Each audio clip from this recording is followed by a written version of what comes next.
مرا قبیله روی کرده بودن، اومدم همون قپله داشتم ماشین خریدش تو بی نجا کار کنم. دوسمرود زیایب 2 سال پیش هنگامی از مهاجرت برگشتن با سبب تمام شدن مهلت بودوباش ورود دوباره اش به خاک روسیه ممنوع شده است. زندگی خانواده اش را که عبارت از 7 نفر است با تاکسیرانی پیش میبرد. در یک روز از 50 تا 70 سومانی درآمد دارد که میگوید برای خوراک صرف می شود. دوسمرود در خدمات مهاجرت تاجیکستان مهلت منع ورودش به قلمرو روسیه را تفتیش کرد، ولی تا سپتامبر سال 2019 حق به آنجا رفتن را نداشته است.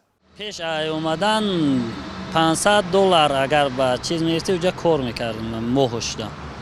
اینجا گپ راستش همین زندگی با چیز میره یک کار نیست. هم تاکسی دارم هم زندگی هم روزمه میبرم تمام. برای همین کوشش دارم که خوب شوه بریم طرف کار کنم.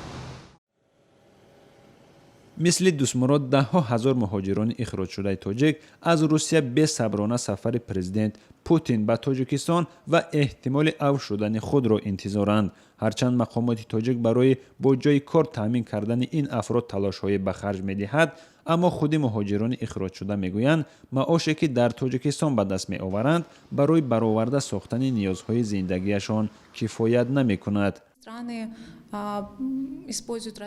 مقامات تاجیک در یک همایش کارشناسان در دوشنبه در رابطه با پیدا کردن شرایط مناسب برای مهاجران برگشته گفتند که حالا دولت تاجیکستان تلاش دارد مهاجران اخراج شده را با جای کار تامین کند. حالا ما برای مهاجرانی که به ما مراجعت میکنند، مثلا مهاجرانی که برگشتن و ها را یعنی در شغل اهالی که منطقه ها یعنی روان میکنیم که در جای کاری که برای ویها لازم است یا اینکه برای بازآموزی ویها در مرکز کلان سالان که آینده مثلا داخل جمهوری هم رقابت پذیر باشند و موقعش نیابند کاری معینی برای خود یافت کنند.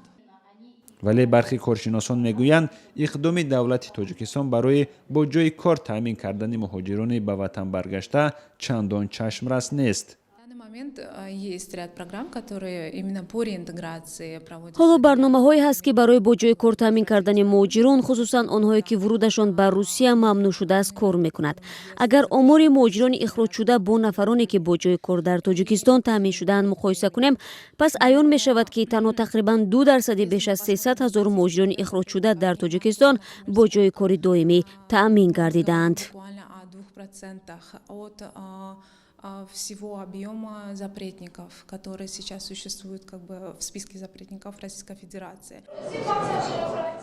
در نظر است 28 فوریه رئیس جمهور روسیه ولادیمیر پوتین با سفر رسمی به تاجیکستان بیاید و چند سازشنامه از جمله در مورد تنظیم روند مهاجرت کاری را امضا کند. برخی از منابع آگاه گفتند که احتمال دارد از بیش از 200,000 شهروندان تاجیکستان که از حق ورود به روسیه محروم شده‌اند، حدود 68,000 نفر عفو شده می توانند دوباره برای کار به روسیه روند.